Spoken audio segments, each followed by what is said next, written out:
à toutes et à tous, nous sommes le mardi 10 septembre, bienvenue dans votre bulletin d'information de la mi-journée. La foire des Minets à Challans se termine ce soir avec un feu d'artifice, mais avant cela, elle a accueilli le week-end dernier l'étape régionale du championnat de France des écaillés, les spécialistes de la préparation des produits de la mer. Le vainqueur aura l'honneur de représenter la région lors de la grande finale nationale en février 2025 à Paris. Un reportage de Florian Wozniak. C'est avec le sourire que les 9 candidats aux sélections régionales du championnat de France d'écaillés se sont retrouvés à Challans lors de la foire des Minets. Attention.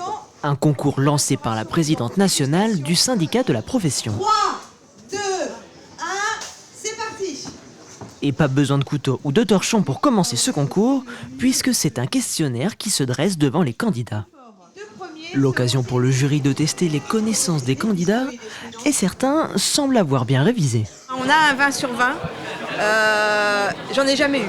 De toutes les sélections, c'est notre 3e championnat de France, là, c'est la première fois que j'ai un 20 sur 20, donc je suis très contente. Place désormais à l'épreuve technique de rapidité. Chaque écaillé a 10 minutes pour ouvrir toutes les huîtres qui se trouvent devant lui. Mais attention, pas question de les casser.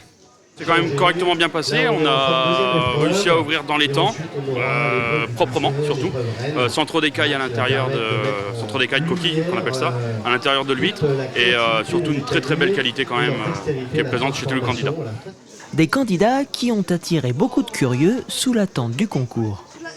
On vient soutenir notre prof Julien, donc qui est un prof qui nous enseigne à Challans, donc c'est lui qui nous fait les cours de TP. Donc il nous explique comment cuisiner les crustacés, les poissons. Donc on vient le soutenir dans sa compétition. Justement, la dernière épreuve, la voici. Objectif, proposer un buffet de fruits de mer à la Royale, le tout en moins d'1 heure. À la fin du temps, je demanderai à tous les candidats de quitter leur espace de travail. Et une fois le temps écoulé, place aux jurys qui vont départager les 9 écaillés. On a une grille de posture, une grille d'hygiène, une grille esthétique et bien sûr huîtres, coquillages et crustacés. Ça nous fait 6 grilles de notation. C'est hyper critérisé pour que chacun puisse avoir ses chances aussi. Et c'est finalement le chef écaillé Benjamin Gillard qui remporte ce concours de sélection. Il aura l'honneur de représenter la région Pays de la Loire à l'occasion de la finale nationale qui aura lieu à Paris en février 2025. L'Open de Vendée de tennis se tiendra du 29 septembre au 6 octobre prochain au Vendespace. Les principales informations et les noms des favoris ont été dévoilés ce matin à l'occasion d'une émission spéciale sur TV Vendée, émission que vous retrouvez d'ailleurs sur tvvendée.fr. Seront donc présents parmi les 32 joueurs 2 anciens top 10 mondiaux, les Français Richard Gasquet et Lucas Pouille, des Français tête de série également avec Quentin Alice, Harold Maillot et Grégoire Barrère, et parmi les joueurs étrangers, un ancien double vainqueur du tournoi, le Suédois Elias Ymer. Le tournoi qui sera bien sûr à vivre sur TV Vendée. Un nouveau service de transport vient d'être lancé par la communauté de communes de Noirmoutier. Il s'appelle Mobile. Il fonctionne avec des véhicules électriques grâce au soutien du consortium éolienne en mer Lieux et Continent. Ce service à dimension sociale est ouvert à toutes et à tous, résidents principaux et secondaires sur réservation. La ville de Saint-Gilles-Croix-de-Vie rachète une ancienne agence du Crédit Agricole. Le bâtiment va être rasé pour construire un nouvel immeuble avec à l'étage des logements pour des jeunes ménages.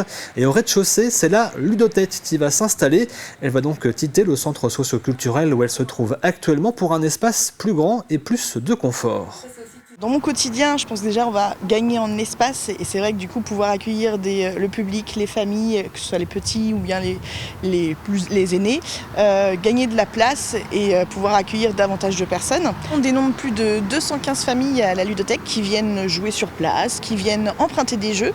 On a plus de 4000 prêts dans l'année, des jeux en bois, des jeux de société, des jeux d'imitation.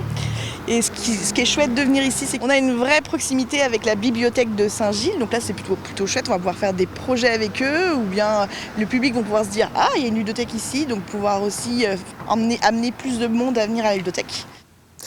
Les Jeux paralympiques se sont terminés dimanche, la fin d'une belle parenthèse sportive et estivale en France. Lors de ces Jeux paralympiques, la France a décroché 75 médailles, dont 19 en or, 28 en argent et 28 en bronze, rentrant ainsi dans le top 10 du classement des nations. Parmi les médaillés, certains Vendéens ont brillé, ont fait le point sur les performances des athlètes vendéens avec Kim Bastard. Ils étaient 6 para-athlètes vendéens ont participé aux Jeux de Paris 2024. Parmi eux, 2 joueurs de tennis fauteuil. Tout d'abord, Gaëtan Mingui qui s'est arrêté au 3e tour. Pas de médaille donc, mais cependant objectif atteint pour le licencié de 41 ans du tennis club Rié-Océan qui a réussi à faire mieux qu'à Tokyo il y a 3 ans où il s'était incliné au 1er tour. Autre joueur de tennis fauteuil, Stéphane Houdet, aussi licencié à Saint-Hilaire-de-Riez. Le numéro 1 français s'est arrêté en quart de finale en simple et a manqué de peu la médaille de bronze en double en terminant 4e aux côtés de son partenaire Frédéric Cateneo. Autre sport en fauteuil, le rugby. Les Bleus, avec le Dompierrois Jordan Ducret, ont terminé 5e au classement. Il s'agit de leur meilleure performance sur un tournoi paralympique. Du côté des bassins de la Défense Arena maintenant, la Vendéenne Anaëlle Roulet, qui a annoncé prendre sa retraite sportive, a terminé 7e dans sa catégorie sur le 100 mètres d'eau et 7e en équipe sur le relais mix du 4x 100 mètres 4 nages. Autre femme présente à ces Jeux, Gladys Lemoussu. La licenciée du Saint-Jean-de-Mont Vendée Triathlon a franchi la ligne 6e dans sa catégorie. Enfin, du côté des hommes, après la médaille de bronze ramenée par Léo Bergère en juillet dernier, c'est au tour du paratriathlète Thibaut Rigaudot de ramener une autre médaille, d'argent cette fois-ci. Objectif atteint pour le Lyonnais de 33 ans. Ouais, l'objectif est atteint. On a fini 2 fois vice-champion du monde avec Cyril en 2022 et 2023. Et donc, l'objectif, c'était vraiment la 2e place. On a tout tenté pour essayer de faire mieux, mais les Anglais ont été vraiment très forts. Et ouais, l'objectif est atteint. C'était le podium et plus particulièrement la 2e place. Donc, on est vraiment satisfait et soulagé d'avoir concrétisé ces 3 années d'entraînement ensemble. Le podium était quasiment 3 heures après la fin de course et il y avait plus beaucoup de monde dans les tribunes et il y avait quand même un certain nombre de Vendéens qui étaient là pour mettre l'ambiance et nous soutenir, et ils ont continué toute la soirée au Club France jusqu'à 2h du matin à chanter, même en bas du plateau de Quel jeu avec Léa Salamé, donc c'était quelque chose d'incroyable. Clap de fin pour les Jeux paralympiques, rendez-vous désormais dans 4 ans à Los Angeles.